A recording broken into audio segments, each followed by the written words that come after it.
जी अस्सलाम वालेकुम। कैफ और आज के लेक्चर का आगाज़ करते हैं। Lecture number 91। आज के लेक्चर में हम पढ़ने जा रहे हैं कॉन्स्टिट्यूशन ऑफ पाकिस्तान। रीडिंग करने के लिए आपको दे दिया था, उम्मीद है आपने रीड कर लिया होगा, लेकिन इसको हम क्लास में भी डिस्कस करते हैं। कॉन्स्टिट्यूशन ऑफ पाकिस्तान में आपको बता रहा है कि जो पाकिस्तान का आइन है, देखिए जिस तरह कोई भी ऑर्गेनाइजेशन कुछ रूल्स के मुताबिक चलती है, तो कोई आपने कंपनी चलानी हो, उसके कुछ रूल्स होंगे, उन रूल्स के मुताबिक चलेगी। कोई बिजनेस हो, कुछ रूल्स के मुताबिक चलता है। उसी तरह एक मुल्क का जो निज़ाम है, ये भी कुछ रूल्स के मुताबिक चलता है, क्योंकि जहाँ पे करोड़ों लोग रहते हों वहाँ पे उनको इंतज़ामी अमूर, उनके मामलात को संभालना, बहुत से डिस्प्यूट राइज होते हैं, प्रॉब्लम्स आती हैं, डिफरेंट प्रोविंसेस के दरमियान में इंटरनल इश्यूज अराइज होते हैं। इन सब को मैनेज करना एक मुश्किल काम है। तो आईने पाकिस्तान क्या करता है, ये पूरे मुल्क पाकिस्तान ने किस तरीके से चलना है, हर कितने इदारे होंगे, हर इदारे की क्या जिम्मेदारियां होंगी, उन सब को डिस्कस करता है, ताकि पूरे मुल्क का निज़ाम इस आइन के मुताबिक चले। और अगर हर सिटीज़न, हर गवर्नमेंट इस कानून के मुताबिक अमल करे तो अच्छे तरीके से मुल्क चलेगा। और अगर इस कानून, इस आइन के मुताबिक कोई काम नहीं करता, इसका मतलब है मुल्क के निज़ाम में गड़बड़ हो जाएगी। तो ये जो constitution of Islamic republic of Pakistan है, Islamic republic of Pakistan, Pakistan का कंप्लीट नाम है आइन के मुताबिक।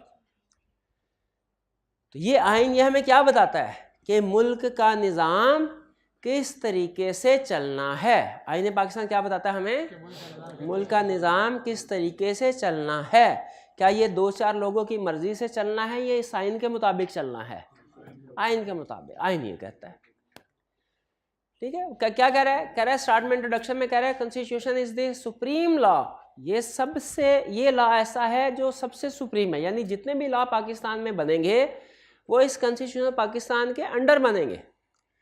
ठीक है, इसके सुप्रीम होने का मतलब यह है कि अगर कोई ऐसा लॉ बनता है जो आइन के, ये आइन पाकिस्तान की, कॉन्स्टिट्यूशन पाकिस्तान की किसी भी प्रोविजन के अगेंस्ट है, तो फिर आइन पाकिस्तान प्रिवेल करेगा, इसकी बात मानी जाएगी। आइन का जो कानून बना है इसके अंडर, वो अगर इससे मुतसादिम है, इसके अगेंस्ट है, उसको नहीं माना जाएगा। किसको माना जाएगा? आइन को माना जाएगा। ठीक है, the parliament can not make any law which is against the constitution. ये बात कह रहे हैं, पाकिस्तान में जो कानून साजी है वो पार्लियामेंट ने करने हैं, और पार्लियामेंट ने जो भी कानून बनाने हैं वो आईने पाकिस्तान के अंदर रहते हुए बनाने हैं। पार्लियामेंट के, हाँ, अगर इस कॉन्स्टिट्यूशन को बनाया भी पार्लियामेंट ने, और इसको अगर चेंज भी करना है तो किसने चेंज कर सकते हैं? पार्लियामेंट चेंज कर सकती है। अब पार्लियामेंट में कौन कौन लोग शामिल हैं, कि चेंज कैसे होगा, वो हम नेक्स्ट लेक्चर में पढ़ेंगे। आज के लेक्चर में हम सिर्फ आईने पाकिस्तान की डिस्कशन करेंगे। अच्छा, ये आईने पाकिस्तान कब बनाया गया था? पार्लियामेंट ने कब बनाया था? 1973 में। और बता सकते हैं 1973 में किसकी गवर्नमेंट थी? मुशर्रफ की गवर्नमेंट थी। हाँ जी, जुल्फकार अली भुट्टो की थी। 73 में जब ईस्ट पाकिस्तान लैदा हुआ था, उसके बाद। ठीक है, उधर शेख मुजीबुर रहमान और इधर जुल्फकार अली भुट्टो। ऐसे वो तो उसके बाद फिर ज़ियाउल हक साहब आए थे। The constitution contains preamble, 12 parts, 280 articles and 5 schedules. वो कहता है ये आइन को अगर आप पढ़ें, ये छोटी सी किताब है, लेकिन इसमें जो असूल लिखे हुए हैं वो पूरे पाकिस्तान पे नाफिजुल अमल है।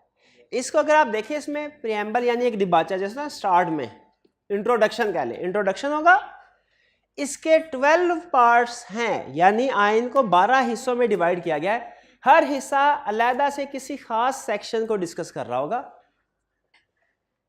280 आर्टिकल्स, हर पार्ट के अंदर कुछ पैराग्राफ, आर्टिकल्स मींस पैराग्राफ मौजूद होते हैं हर पार्ट के अंदर।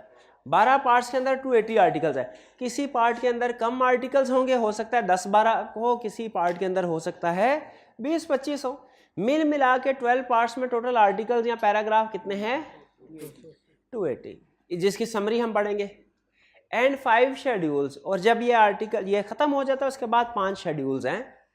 शेड्यूल समझ लीजिए पेंडेक्स जैसे होता है ना, पेंडेक्स, कि जब आप पूरा काम कर लेते हैं उसके बाद कोई चीज़ रह जाए आपने सफ़ा ऐड करना हो तो पेंडेक्स वगैरह ऐड करते हैं, तो पेंडेक्स भी हैं। कितने पेंडेक्स हैं? 5, जिन्हें शेड्यूल कहा जाता है। प्रिएम्बल में यानी जो स्टार्टर है आइन का, उसमें उन्होंने बताया कि इस आइन की ज़रूरत क्या है और ये क्यों बनाया गया है। It states objective of the provisions of constitution, ये उसका मकसद बताता है आइन का, प्रिएम्बल, कि क्या मकसद है, तो कि ताकि मुसलमान अपनी ज़िंदगी कुरान और सुन्नत के मुताबिक गुजारे और जो नॉन मुस्लिम है मिनॉरिटीज़ वो अपने अपने रिलीजन और कल्चर के मुताबिक ज़िंदगी गुजारे। ठीक है, यानी इसका मतलब आइन में ना सिर्फ ये कि मुसलमान है, नाम इस्लामी जमहूरिया पाकिस्तान है, लेकिन इस्लामी जमहूरिया पाकिस्तान में नॉन मुस्लिम्स के हकूक़ का भी तहफ़्फ़ुज़ किया गया है। फिर इसके बाद it also guarantee safeguarding of fundamental and sovereign rights, safeguarding of depressed class and independence of judiciary. ये इस चीज़ की भी गारंटी करती है कि जितने भी लोगों के बुनियादी हकूक़ हैं, रियासती हकूक़ हैं, उनकी हिफाजत की जाएगी। ठीक है, और उनको वो हकूक़ प्रोवाइड किए जाएंगे। अगर कोई डिप्रेस्ड क्लास है तो उसके हकूक़ की भी जिम्मेदारी हुकूमत के पास है। आइन उनके हकूक़ का भी तहफ़्फ़ुज़ करता है। जैसे घरों में काम करने वाले मुलाजमीन है, डिप्रेस्ड क्लास है ना, या फैक्ट्रीज में काम करने वाले लोग, क्या इनके हकूक़ का भी तहफ़्फ़ुज़ आइन करता है, जिम्मेदारी लेता है? बिल्कुल, आइन इनके हकूक़ की भी तहफ़्फ़ुज़ की जिम्मेदारी लेता है। और इंडिपेंडेंस ऑफ जुडिशरी, कि जुडिशरी इंडिपेंडेंस होगी, अदलिया जो है आज़ाद होगी। आज़ाद का मतलब क्या, वो अपनी आज़ादी से जो मर्जी फैसला कर लें, आज़ाद हैं, यानी किसी के दबाव में नहीं है, जो उन्हें अच्छा लगेगा वो फैसला करेंगे। चलिए आगे चलते हैं। अब आगे चलते हैं पार्ट्स की तरफ। एक चीज़ ध्यान में रखिएगा, इस आज के लेक्चर में कंसेप्ट कोई नहीं है। यानी अगर आप मेरे से पूछें ना सर ये क्यों है या ऐसा क्यों नहीं हो रहा, इसका मेरे पास जवाब नहीं है। मैं आपको सिर्फ ये पढ़ा सकता हूं और आईका भी यही टेस्ट करेगा कि आइन में क्या क्या बातें लिखी हुई हैं। ठीक है, अब प्रैक्टिस में ये नज़र क्यों नहीं आती, ये इसका जवाब मेरे पास नहीं। हाँ जी, इंट्रोडक्टरी पैराग्राफ में क्या कह रहा है, नेम ऑफ कंट्री, इस मुल्क का पूरा नाम क्या होगा? Republic of Pakistan, democratic Republic of Pakistan, Islamic republic of Pakistan, सिर्फ पाकिस्तान ही, इस्लामी जमहूरिया पाकिस्तान। अच्छा ये पेपर, अच्छा सुन ले, क्या ये पेपर में आते हैं? नहीं, ये मैं सिर्फ अपना और आपका वक्त ज़ाया करने के लिए पढ़ा आते हैं। आपको पूछना चाहिए था पेपर में ये कैसे टेस्ट होगा, वो मैं बता देता हूँ। फिर से पूछे, ये याद करना तो काफी, टेस्ट कैसे करेगा सुन लें। 2 तरीके से टेस्टिंग करेगा या इन्हें पाकिस्तान। अगर आप देखें वो भाईजान देखे इसको घबरा गए हैं, वो कह रहे हैं सर क्या ये हमने याद करने हैं? वो इतने ज़्यादा तो याद, और मेरे जवाब का इंतजार किए बगैर ही उन्होंने बता दिया सर इतने ज़्यादा याद करना तो मुश्किल है हमारे लिए। 2 तरह से क्वेश्चन पूछ सकता है। एक आपको कोई ना कोई एग्जाम्पल दे के पूछ सकता है कि बताइए, एमसीक्यूज में, एमसीक्यूज की शक्ल में क्वेश्चन पूछ सकता है, या रिप्रोडक्शन का क्वेश्चन पूछ सकता है, केस स्टडी का क्वेश्चन नहीं पूछेगा। पहली चीज़, एमसीक्यूज के क्वेश्चन में टेस्टिंग कैसे कर सकता है, वो किसी भी जैसे ये पार्ट 1 है, इसमें 6-7 उसने इंफॉर्मेशन बताई है जो कि पार्ट 1 में इंक्लूडेड है। वो कहेगा कि बताइए which of the following information is not included in introductory part of Constitution of Pakistan, not included। फिर क्या करेगा, 3 इंफॉर्मेशन इसमें से उठाएगा, 4th इंफॉर्मेशन अगले वाले किसी पार्ट से उठा के कहेगा बताओ। तो अगर आपने कंसेप्ट पकड़ा होगा ना, कंसेप्ट देखा कि इंट्रोडक्टरी पैराग्राफ में क्या क्या चीजें हैं, तो फिर आप जो इररेलेवेंट इंफॉर्मेशन उसको आसानी से पिक कर लेंगे। एक इस तरीके से टेस्टिंग, एक वाइस वर्सा टेस्टिंग कर सकता है। क्या कि इस पार्ट में से कोई एक लाइन उठाइए, every citizen has right to enter into any lawful profession और बिजनेस। और फिर आपसे पूछेगा बताइए ये राइट किस पार्ट में डिस्कस किया गया है, 4 पार्ट दे देगा। कंसेप्ट सेम है, टेस्टिंग का तरीकाकार फर्क है। क्लियर? तो पहली चीज तो ये कि एमसीक्यूज की शक्ल में पूछेगा, उसमें अगर आपने इसको 3-4 दफा पढ़ा है तो अंदाजा हो जाता है कौन सी इंफॉर्मेशन किस पार्ट में लिखी गई है। क्योंकि ये जो हेडिंग है ना, हेडिंग, इस हेडिंग में और ये जो इंफॉर्मेशन इंक्लूड की गई है इसमें एक लॉजिकल रिलेशनशिप है। इंफॉर्मेशन में और हेडिंग इंडिकेट कर रही होती है कि इस पैराग्राफ के अंदर कौन कौन सी इंफॉर्मेशन शेयर होगी। दूसरा तरीका टेस्टिंग का ये हो सकता है कि वो आपसे कोई एक पार्ट एग्जाम में दे के पूछे बताइए इसमें कौन सी इंफॉर्मेशन इंक्लूडेड है। ऐसी सूरत में आपने उस पैराग्राफ के जो रेलिवेंट पॉइंट्स हैं वो इंक्लूड करने होंगे, लेकिन ये काम थोड़ा सा मुश्किल है। पहले वाला काम आसान था, उसमें सिर्फ आपने 2-3 दफा रीडिंग की हो ना, आपको पता चल जाता है कि कौन सी इंफॉर्मेशन किस पार्ट में इंक्लूडेड है। लेकिन ये जो याद करने वाला है ना, ये थोड़ा सा मुश्किल है। इसके लिए आपने करना यह है कि हर पार्ट में से 2-3 पॉइंट सिर्फ याद कर लें। हर पार्ट में 2-3 पॉइंट्स याद कर लें, क्योंकि एग्जाम में अगर क्वेश्चन उसने पूछा तो उम्मीद है कि 3 नंबर से ज़्यादा का क्वेश्चन नहीं पूछेगा। अगर आपको हर पार्ट के 3-3 पॉइंट्स भी याद हैं आप उसको निकाल लेंगे। क्लियर? तो 100% इसको याद करना ज़रूरी नहीं, आपने पढ़ना कंप्लीट है 2-3 दफ़ा। तैयार कैसे करना सुन लें। स्टेप नंबर 1, 2-3 दफ़ा इस पूरे लर्निंग ऑब्जेक्टिव को पढ़ना है।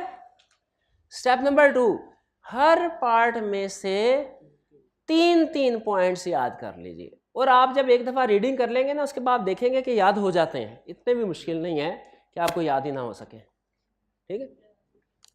इंट्रोडक्टरी पैराग्राफ, क्या इंफॉर्मेशन है? मुल्क का नाम क्या होगा? पाकिस्तान। पाकिस्तान में कितने टेरिटरीज होंगी? 4 प्रोविंस होंगे। फिर इस्लामाबाद कैपिटल टेरिटरी और फाटा।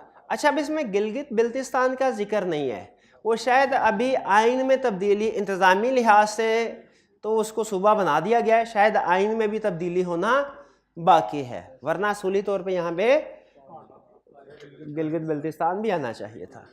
बहरहाल रिलीजन क्या होगा? इस्लाम। सेकंड, पाकिस्तान के 4 सूबे होंगे और इस्लामाबाद भी है, इस्लामाबाद किसी सूबे का हिस्सा है। और फाटा, जी फाटा ये हमारे फ्रंटियर ट्राइबल एरियाज हैं, जिनको कुछ आपने इलाका गैर का कभी नाम सुना होगा नहीं। ये पाकिस्तान के कुछ ऐसे इलाके हैं जो हम पाकिस्तान का हिस्सा शो करवाते हैं, लेकिन उनमें कबाइल होते हैं और वो अपने कवानीन के मुताबिक ज़िंदगी गुजारते हैं। ठीक है, हाँ, एजेंसीज वगैरह, उन्हें हम इन शॉर्ट फाटा कहते हैं। कबाइली इलाका जात, शाबाश, बेहतरीन। Religion of state shall be Islam. State shall ensure elimination of all form of exploitation. कोई एक्सप्लॉयटेशन नहीं होगी किसी किस्म की, डिस्क्रिमिनेशन नहीं होगी, ना मिनॉरिटीज की ना किसी और बेसिस पे।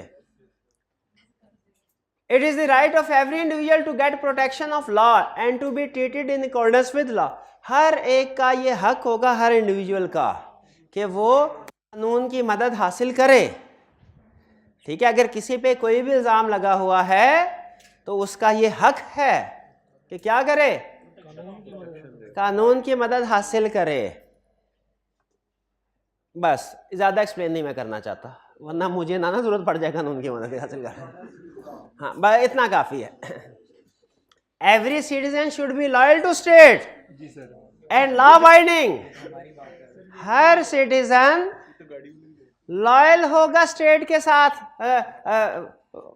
वफादार होगा पाकिस्तान का, और लॉ अबाइडिंग सिटीजन होगा, कानून को मानने वाला, कानून पे चलने वाला, कानून को तोड़ने वाला नहीं। ठीक है? It defines high treason and it's punishment. High treason, बगावत, ये कानून ये भी बताता है किस चीज को संगीन गद्दारी कहा जाएगा, समझा जाएगा, और इसकी सजा क्या होगी। जैसे वो कहता है जिसने कानून शिकनी, आइन शिकनी की, आइन को तोड़ा संगीन गद्दारी, और किसी एक को संगीन गद्दारी के जुर्म में सजा भी मिली हुई है। वो एक जज ने सजा सुनाई थी, याद है? छोड़े।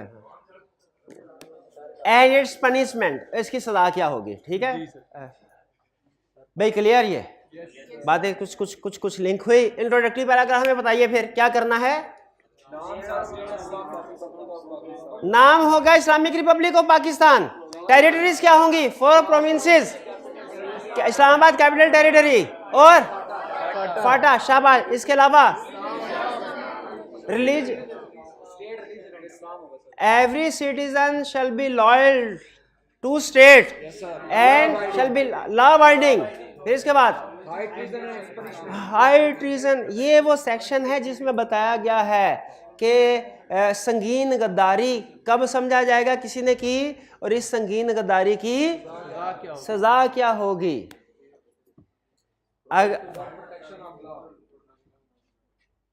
भाई क्लियर? ये इंट्रोडक्टरी। इसके बाद आगे चलते हैं। Fundamental rights and principles of society. Society at large जो है, इसके फंडामेंटल राइट्स क्या होंगे, यानी सोसाइटी किन लोगों से मिलकर बनती है? सिटीजन से। इसमें मेरे और आपके कानूनी और आईनी हकूक का जिक्र करने लगा। अब ये चूंकि जिम्मेदारी स्टेट की है, हमारे हकूक का तहफ़्फ़ुज़ करना किसकी जिम्मेदारी है? स्टेट की। तो पहले स्टेट को डिफाइन कर रहा है। It define state. State means parliament, federal government and provincial government, यानी जो सूबाई हुकूमत है, जो वफाकी हुकूमत है, जो पार्लियामेंट में सेनेटर्स MNAs बैठे हैं, हमारे आईनी हकूक का तहफ़्फ़ुज़ करना इनकी जिम्मेदारी। स्टेट में ये सारे शामिल है। स्टेट से में कौन कौन लोग शामिल है? Parliament, federal government, provincial government. और चूंकि ऊपर वो कह चुका है every citizen should be loyal to state, तो इसका मतलब ये हुआ आपको प्रोविंशियल गवर्नमेंट के साथ लॉयल होना है, फेडरल गवर्नमेंट के साथ लॉयल होना है, हर MNA के साथ, हर MPs के साथ लॉयल होना है।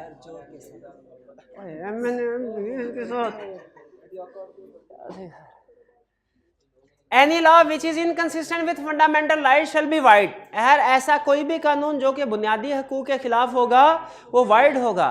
फॉर एग्जाम्पल, अगर ऐसा कानून पास कर दिया जाए कि पुलिस किसी को गिरफ्तार करे तो उसके पास अपने वकील से राबता करने का कोई इख्तियार नहीं होगा। क्या ये क्यों वाइड क्यों होगा? उसका हक है। कहाँ लिखा है उसका हक है? आईने पाकिस्तान के किस पार्ट में? हाँ जी, शाबाश, पार्ट 1 में लिखा हुआ है। It is right of every individual to get protection of law. चलिए फिर जी, स्टेट भी बिल्कुल, इवन स्टेट भी ऐसा कानून पास नहीं कर सकती जो कि आइन के खिलाफ हो। हाँ, उसके लिए आइन को बदलना पड़ेगा। आइन को बदल लें, उसके बाद जो मर्जी कानून, आइन को बदल के फिर चाहे जो मर्जी कर लें, हालात खराब है। It define procedure regarding arrest and detention. क्या कह रहा है कि अगर किसी को अरेस्ट करना है, डिटेन करना है, अपने पास उसका प्रोसीजर लिखा हुआ है कि आप किस तरीके से किसी को अरेस्ट कर सकते हैं।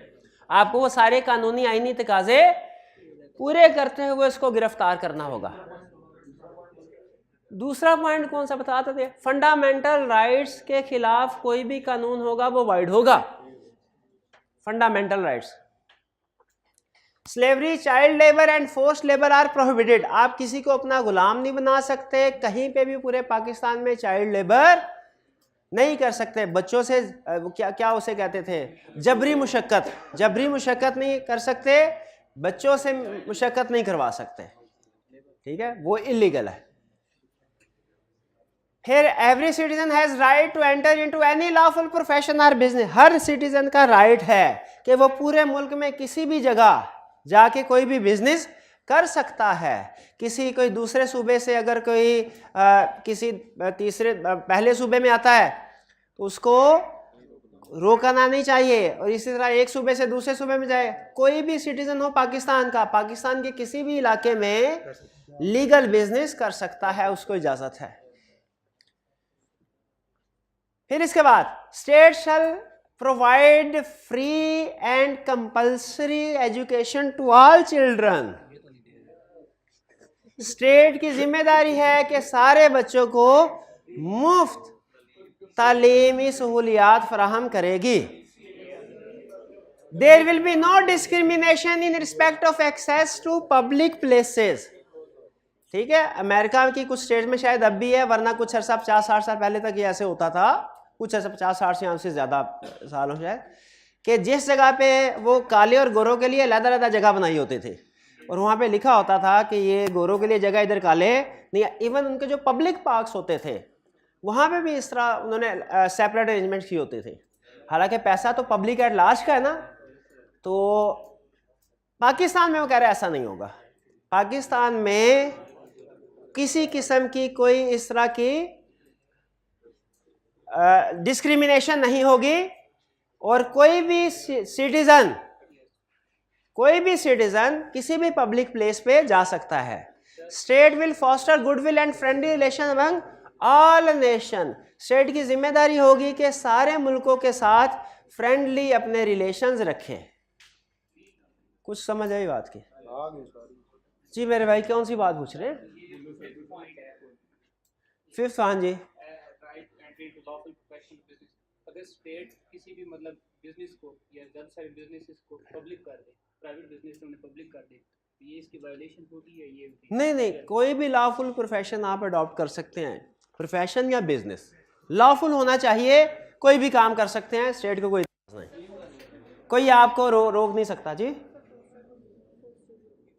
फोस्टर का मतलब है प्रमोट करेगी। फोस्टर प्रमोट करेगी गुडविल एंड फ्रेंडली रिलेशंस, के पाकिस्तान के मुख्तलिफ मुल्कों कौम के साथ अच्छे ताल्लुकात हों। फेडरेशन ऑफ पाकिस्तान, फेडरेशन जो फेडरल गवर्नमेंट है, इसको कौन लीड करेगा? फेडरल गवर्नमेंट को कौन लीड करेगा? दो लोग लीड करेंगे, एक प्रेसिडेंट और एक पार्लियामेंट। प्रेसिडेंट और पार्लियामेंट। क्या है मेरे भाई को? मेरा भाई बता ना, क्या कोई कानूनी नुक्ता आ गया आपके जहन में? ये कहता है किताबी बातें, तो ठीक है किताबी बातें, या तो आगे पेपर तो किताबी बातों से बनाना है, तो क्या करें, पढ़नी पड़ेगी ना। किताबी बातें हैं, पहले मैंने कह दिया। अब तू फिलोसफर मेरा भाई क्यों बन रहा है इतना? आर्मी अगर किसी बंदे वो आर्मी कानून नया पास हुआ, पता नहीं तुझे 2 साल कैद हो जाएगी। सर मैंने बताया किताबी बातें इस पे बगैर वुजू के नाम ले लिया इसने। क्या करते हैं पांडे जी? पांडे जी ने खुद निकल जाना है, हमें मरवा देंगे। भाईजान इधर है, किधर है? प्रेसिडेंट, द सेक्शन डिस्क्राइब, क्या डिस्क्राइब करता है सेक्शन? ये eligibility, terms of office, powers, removal of president. कौन प्रेसिडेंट बन सकता है, उसके पास कितनी पावर्स होंगी, उसको रिमूव किया करना है तो कैसे किया जाएगा। Job responsibility and limitation, job description क्या है इसकी, क्या काम नहीं कर सकता। जैसे इसने कैबिनेट और प्राइम मिनिस्टर की एडवाइस के मुताबिक काम करना है, फेडरल कैबिनेट के मुताबिक। अब ये फेडरल कैबिनेट क्या होती है, ये कल के लेक्चर में डिस्कस करेंगे। काबीना सुना है? काबीना, हाँ, तो जो सदर है इसने काबीना और वजीर आजम की एडवाइस के मुताबिक काम करना है। तो फेडरेशन ऑफ पाकिस्तान में कौन दो चीजें हैं? प्रेसिडेंट और पार्लियामेंट। पार्लियामेंट क्या है? कह रहे हैं this section describes composition, duration and meeting of parliament, discuss qualification and disqualification of membership of parliament, it also discuss legislative procedures of passing of bills. अब पार्लियामेंट क्या है ये जरा आप आइए, लर्निंग ऑब्जेक्टिव सिर्फ आपको मैं बता रहा हूं। लर्निंग ऑब्जेक्टिव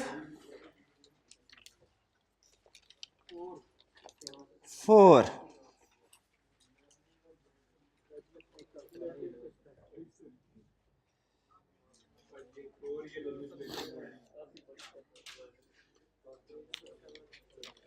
यहां पे मजलिस शुरा की बात की होगी कहीं पे उसने। हाँ, लेजिस्लेटिव सिस्टम, पेज नंबर 7, कह रहा है Pakistan system of legislation based on Majlis Shura and consist of president, ठीक है, मजलिस शुरा को पार्लियामेंट कहते हैं, तो पार्लियामेंट में प्रेसिडेंट के साथ साथ बोथ हाउसेस शामिल है। कौन कौन से हाउस? नेशनल असेंबली और सेनेट। सेनेट को नेशनल असेंबली और सेनेट, ये दोनों शामिल। इसका मतलब है जहां कहीं लफ्ज पार्लियामेंट आएगा उससे मुराद प्रेसिडेंट भी है और प्रेसिडेंट के साथ बोथ हाउसेस भी शामिल है। बोथ हाउसेस कौन से हैं? नेशनल असेंबली और सेनेट। तो इसका मतलब अगर आप नेशनल असेंबली या सेनेटर बनना चाहते हैं तो उसके लिए क्वालिफिकेशन क्राइटेरिया क्या होगा, डिस्क्वालिफिकेशन क्राइटेरिया क्या होगा, ड्यूरेशन क्या होगी, मीटिंग क्या होगी, ये सारी चीजें कहाँ डिस्कस हुई हैं? फेडरेशन ऑफ पाकिस्तान में। क्वालिफिकेशन से मुराद उसमें कोई एजुकेशन रिक्वायरमेंट भी अगर होगी वो भी इसमें शामिल होगी, और इसको आप टिक कीजिए, बल्कि इस पूरे को खास तौर पर टिक कीजिए। ये हमने डिटेल में स्टडी करना है, ठीक है, कि पार्लियामेंट में एक तो प्रेसिडेंट के बारे में स्टडी करेंगे, फिर उसके बाद पार्लियामेंट के बारे में, और पार्लियामेंट में चूंकि सेनेट और नेशनल असेंबली दोनों शामिल हैं तो दोनों के बारे में डिस्कशन होगी हमारे, कि सेनेट के मेंबर्स कैसे बनते हैं और नेशनल असेंबली के मेंबर्स कैसे बनते हैं। यहां पे इसके साथ लिखना चाहे parliament is equal to senate plus national assembly, senate plus, हालांकि इसमें प्रेसिडेंट भी शामिल होता है, लेकिन चूंकि प्रेसिडेंट उसने ऊपर अलहदा हाईलाइट कर दिया अलहदा, इसलिए पार्लियामेंट लिख ले भाई, पार्लियामेंट इज, लिख ले, यस यस कर रहा, लिख नहीं रहा। Parliament is equal to senate plus national assembly. Provinces, इसमें क्या था? Composition and function of provincial assemblies, provincial government. यहाँ पे देखिए फेडरेशन की बात कर रहा है। अब देखिए जैसे हेडिंग से आपको अंदाजा हो जाएगा, यहाँ पे फेडरेशन एक होता है प्रोविंशियल लेवल, जो कि जैसे जो पाकिस्तान में प्रोविंशियल असेंबली है वो सिर्फ ये पंजाब में जो प्रोविंशियल असेंबली है वो सिर्फ पंजाब को कंट्रोल करने के लिए है। देखिए किसी भी मुल्क को, बड़ा मुल्क हो ना, उसको चलाना मुश्किल होता है, तो वफाक ऐसे मैटर्स को देखता है जो कलेक्टिवली पूरे मुल्क से रिलेट करते हो, लेकिन मुल्क को मुख्तलिफ हिस्सों में डिवाइड किया जाता है एडमिनिस्ट्रेटिव पर्पस के लिए, जिसे हम प्रोविंस कहते हैं। तो हर प्रोविंस के लिए अलहदा गवर्नमेंट होती है जो उस प्रोविंस के मामलात को मैनेज कर रही होती है। वफाक जो है ना, वफाक वो डायरेक्टली किसी प्रोविंस के मामलात में इंटरफेयर नहीं करता जब तक कि वो ओवरऑल नेशनल लेवल के इंपॉर्टेंस मैटर ना हो। तो फेडरेशन से रिलेटेड यानी मुल्क के पूरे वफाकी सतह से रिलेटेड जो डिस्कशन है वो उसने पार्ट 3 में की है, और जो प्रोविंशियल लेवल से रिलेटेड मामलात हैं उनकी डिस्कशन उसने पार्ट 4 में की है। कह रहा है composition function provincial assemblies, provincial government and governors, इनके कंपोजिशन क्या होगी, गवर्नमेंट में कौन कौन लोग शामिल होंगे, उनके फंक्शंस क्या होंगे। प्रोविंशियल गवर्नमेंट में फेडरल गवर्नमेंट बनाएंगे हम, या फेडरल मामलात को संभालने के लिए तो पार्लियामेंट है ना, और पार्लियामेंट में कौन कौन है? नेशनल असेंबली और सेनेट, वो मुल्की सतह पे सारे मामलात को संभालते हैं या डिसीजंस करते हैं। और सूबाई लेवल पे कौन देख रहा होता है? Provincial assemblies. तो प्रोविंशियल असेंबली की कंपोजिशन क्या होगी, फंक्शंस क्या होंगे, ये हमें प्रोविंसेस वाले सेक्शन में मिलेगा। और फिर financial procedure, for example provincial consolidated fund and public accounts, annual budget, statement of province, इसमें बताया कि किसी भी सूबे का बजट कैसे बनेगा, ठीक है, और सूबे की आमदनी के जराए कैसे होंगे, ठीक है, और उनका अकाउंट्स हिसाब किताब किस तरीके से रखा जाएगा, ये सारी चीज़ें प्रोविंसेस वाले सेक्शन में लिखी हुई हैं। तो अभी तक हमने कितने सेक्शन पढ़ लिए हैं? 4। कौन कौन से? इंट्रोडक्शन, उसके बाद नहीं, मुझे पहले सिर्फ पार्ट्स के नाम बताइए। इंट्रोडक्शन, इंट्रोडक्शन के बाद फंडामेंटल राइट्स, फिर उसके बाद पार्लियामेंट्री फेडरेशन, और नेक्स्ट प्रोविंसेस। फेडरेशन और प्रोविंसेस में आपको डिफरेंशिएट कर पा रहे हैं कौन से मैटर डिस्कस हो रहे हैं? अच्छा, इंट्रोडक्शन में कौन से मैटर डिस्कस हुए थे? Name, territories, religion, high treason and punishment, और इसके बाद फंडामेंटल राइट्स में एक्सप्लॉयटेशन भी था, बिल्कुल। और सेकंड पार्ट कौन सा था? हाँ, बिल्कुल। अब आपको लिंक हो रहा है कि जो हेडिंग है पार्ट की उसके साथ कंटेंट्स किसी ना किसी तरीके से लिंक हो जाते हैं। अगर हेडिंग आपके जहन में आ जाए तो क्या 2-3 रेलिवेंट पॉइंट्स लिखने के काबिल होंगे आप? चले, तो ये इतना भी मुश्किल नहीं है इसको याद करना। Next, relationship between federation and provinces. अब देखें, पहले फेडरेशन की बात की, अब प्रोविंस की बात की। क्या फेडरेशन और प्रोविंस का आपस में एक दूसरे के साथ झगड़ा हो सकता है? बिल्कुल हो सकता है। खास तौर पे अगर मरकज में किसी और पार्टी की हुकूमत हो और सूबे में किसी और पार्टी की हुकूमत हो। अब जब ये कानून बना रहे थे, इस चीज़ का अंदाज़ा था कि मुल्क में ऐसी सिचुएशंस आएंगी। इस सिचुएशन में जब इनके झगड़े होंगे उन्हें किस तरीके से सॉल्व किया जाएगा, उन्होंने ऑलरेडी उसका प्रोसीजर लिख दिया पहले। उन्होंने कहा relation between federation and province क्या होगा? It include distribution of legislative power, कि कौन सी कानूनी पावर फेडरेशन के पास है और कौन सी सूबे के, यानी कौन से कानून। देखिए, कुछ कानून ऐसे होते हैं जो प्रोविंस है वो अनाउंस करता है, और कुछ कानून ऐसे होते हैं या कुछ ऑर्डिनेंस कुछ रेगुलेशंस जो कि फेडरेशन अप्लाई करते हैं। जैसे आप टैक्स पढ़ रहे हैं तो आप मुझे बताइए, जो इनकम टैक्स है ये प्रोविंशियल गवर्नमेंट के पास जाता है कि फेडरल गवर्नमेंट के पास? और sale tax, sales tax services का प्रोविंशियल गवर्नमेंट के पास। हाँ, तो ये इसी तरह की डिस्ट्रीब्यूशन इस सेक्शन में लिखी हुई है ताकि कभी डिस्प्यूट राइज ना हो कि कौन सा रेवेन्यू किसके पास जाएगा। तो रिलेशनशिप बिटवीन इट्स डिस्ट्रीब्यूशन, यहाँ पे लेजिस्लेटिव पावर का लिखा है। अब जो फाइनेंशियल पावर है वो बाद में लिखेगा शायद। Administrative legislation between federation and provinces, administrative relations यानी एडमिनिस्ट्रेटिव पॉइंट ऑफ व्यू से कौन से मामला प्रोविंस ने मैनेज करने हैं और कौन से फेडरेशन। फॉर एग्जांपल, अगर चाइना के सदर आते हैं पंजाब में तो क्या उनके सारे इंतजामी मामलात वो प्रोविंशियल गवर्नमेंट मैनेज करेगी या फेडरल गवर्नमेंट मैनेज करेगी? ठीक, क्योंकि ये मामला बिल्कुल कौमी सतह पर। फिर इसके बाद for example obligation of federation and inter provincial state. बाज़ औक़ात ऐसा होता है कि एक प्रोविंस से दूसरे प्रोविंस में ट्रेड जो है वो बैन कर दी जाती है। अगर बारिशें बाज़ औक़ात आप देखते होंगे कि किसी इलाके में अगर ज़्यादा हो गई है किसी प्रोविंस में, जिसकी वजह से वहाँ पे फसल ख़राब हो गई है, तो उस जगह की जो प्रोविंशियल गवर्नमेंट है वो बाज़ औक़ात मना कर देती है कि अब यहाँ से कोई भी वीट, राइस या शुगर किसी दूसरे प्रोविंस में नहीं जाएगी ताकि उस प्रोविंस में किल्लत ना हो इसके।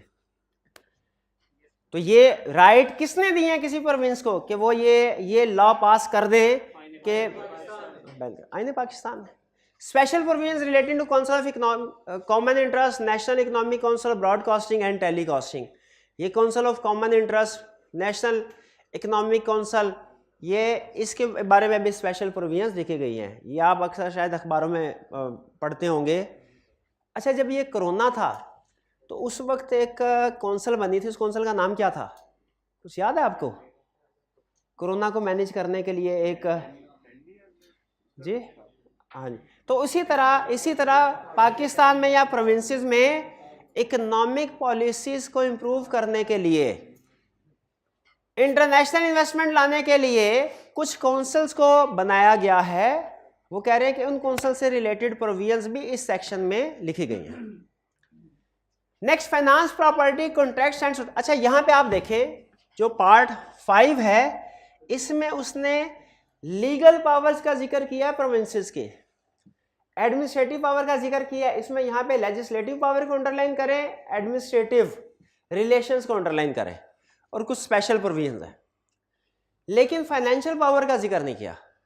फाइनेंशियल पावर्स उसने अलहदा से सेक्शन 6 में डिस्कस किए हैं कि include distribution of revenue between federation and province, के जो रेवेन्यू कलेक्ट किया जाता है टैक्सेस के जरिए से कितना हिस्सा फेडरल गवर्नमेंट अपने पास रखेगी और कितना हिस्सा प्रोविंशियल को डिस्ट्रीब्यूट किया जाएगा, प्रोविंसेस को, और किस रेशो से डिस्ट्रीब्यूट किया जाएगा।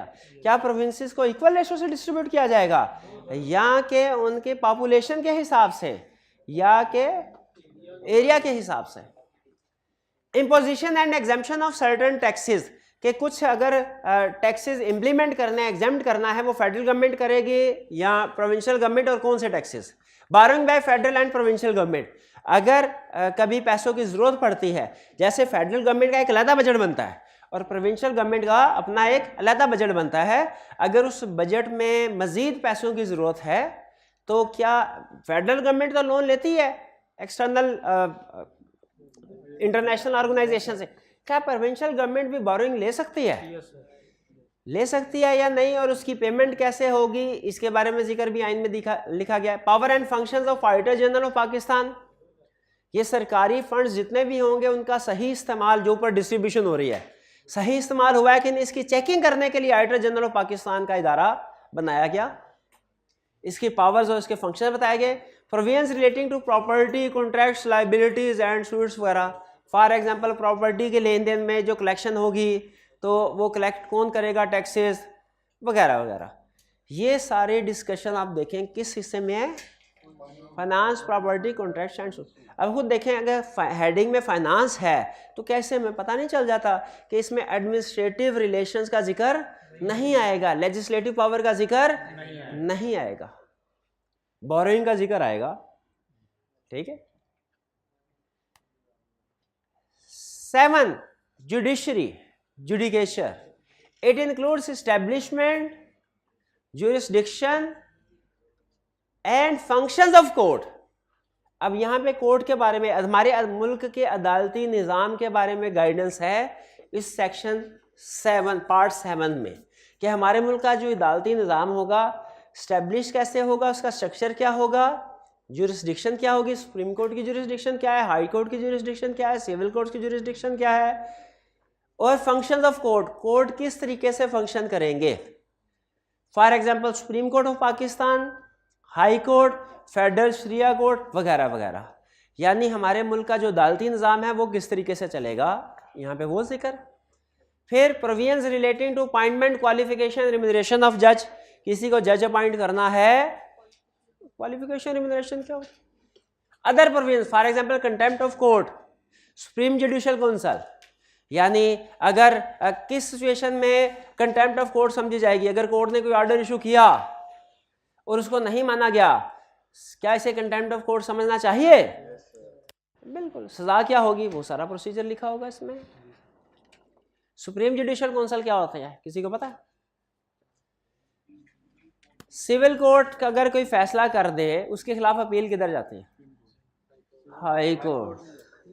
और हाई कोर्ट का फैसले के खिलाफ सुप्रीम कोर्ट के फैसले के खिलाफ उसका एपलेट बोर्ड होता है, वो बनाते हैं। और जो सुप्रीम जजेस के खिलाफ अगर कोई रेफरेंस देना हो तो उसके लिए सुप्रीम जुडिशियल काउंसिल मौजूद होती है। बहरहाल, तो ये हमारा जो 7th पार्ट है ये हमारे मुल्क के अदालती निज़ाम के बारे में ब्रीफ कर रहा है कि अदालती निज़ाम क्या होगा, कैसे चलेगा। पार्ट 7 में जिक्र है। कितने पार्ट हो गए यहाँ पे, रुक के ज़रा क्विक रिवीजन कर लें। कौन कौन से? सबसे पहले इंट्रोडक्शन, फंडामेंटल राइट्स, फिर इसके बाद फेडरेशन, अब तीनों इकट्ठे आगे, फिर फेडरेशन, प्रोविंसेस और relationship between federation and provinces, और नेक्स्ट फाइनेंस, और फिर इसके बाद जुडिशरी या जुडिकेचर। नेक्स्ट है elections, election, formation and election commission of Pakistan क्या काम करेगा, कैसे इसके हेड को अपॉइंट किया जाएगा, उसकी जिम्मेदारियां क्या होगी। ठीक है। कंडक्ट ऑफ इलेक्शन, इलेक्शन को कैसे कंडक्ट करवाया जाएगा, ये इलेक्शन का सारा निज़ाम पार्ट 8 में है। अब अगर इलेक्शन क्या है भाईजान, इलेक्शन के ऊपर कमेंट कीजिए, क्या बता नहीं सकते आप उसको? क्या इलेक्शन जो पार्ट है आइन का, उसमें किसके बारे में क्या क्या चीजें लिखी हुई हैं? किसकी?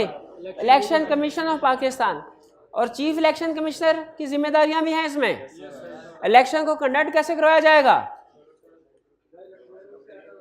Electoral laws and conduct of election, election से रिलेटेड लॉज वगैरह अगर कुछ ज़रूरी हो तो वो भी इलेक्शन कमीशन पाकिस्तान की अथॉरिटी में शामिल है।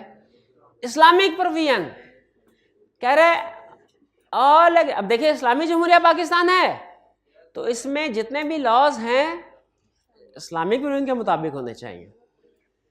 कह रहे all existing laws shall be brought in conformity with holy Quran and sunnah and Islamic council will be, कह रहे हैं हम इस मकसद के पाकिस्तान में इस वक्त, क्योंकि जब 1973 में ये आइन आया उस वक्त भी कुछ ऐसे पुराने कवानीन चल रहे थे जिनकी प्रोविजंस इस्लामिक प्रोविजंस के अगेंस्ट थे।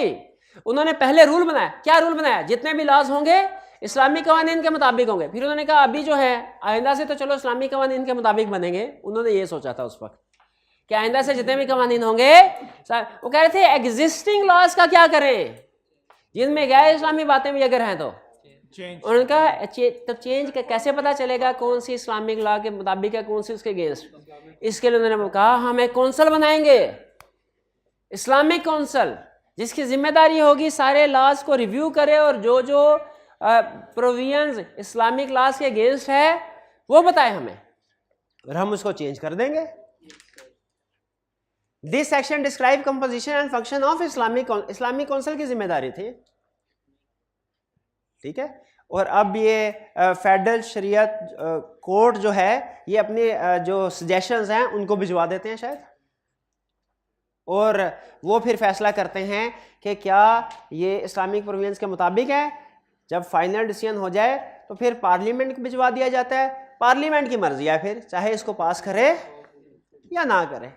लेकिन इस्लामिक काउंसिल का काम क्या है, पाकिस्तान में जितने भी कवानीन हैं उनको रिव्यू करे और जो जो प्रोविजंस इस्लामिक प्रिंसिपल्स के अगेंस्ट हैं उनको हाईलाइट करें।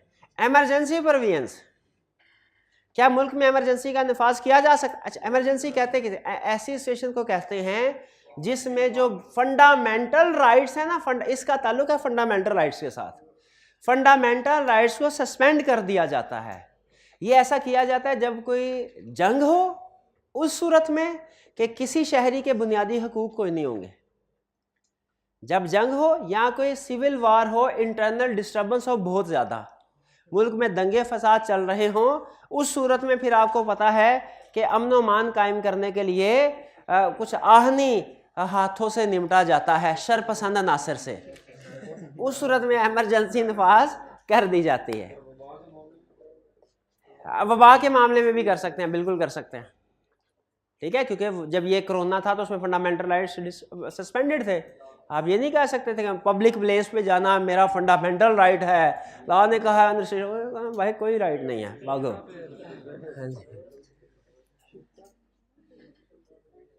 नेक्स्ट, फंडामेंटल राइट्स में भी सस्पेंड, अब ये बता रहे हैं इमरजेंसी पीरियड में क्या होता है, फंडामेंटल राइट्स सस्पेंड हो जाते हैं। और फंडामेंटल राइट्स कौन से हैं भला, वो जो हमने पार्ट 2 में पढ़े हैं। Part 2, revocation of proclamation. Proclamation कहते हैं ऑर्डर करना, रेवोकेशन कहता है उस ऑर्डर को वापस लेना। तो इसमें बताया गया है कि आपने अगर इमरजेंसी को अनाउंस करना है तो कैसे करेंगे, और अगर उस अनाउंसमेंट को वापस लेना है महीने 2 महीने बाद तो उसका क्या प्रोसीजर होगा।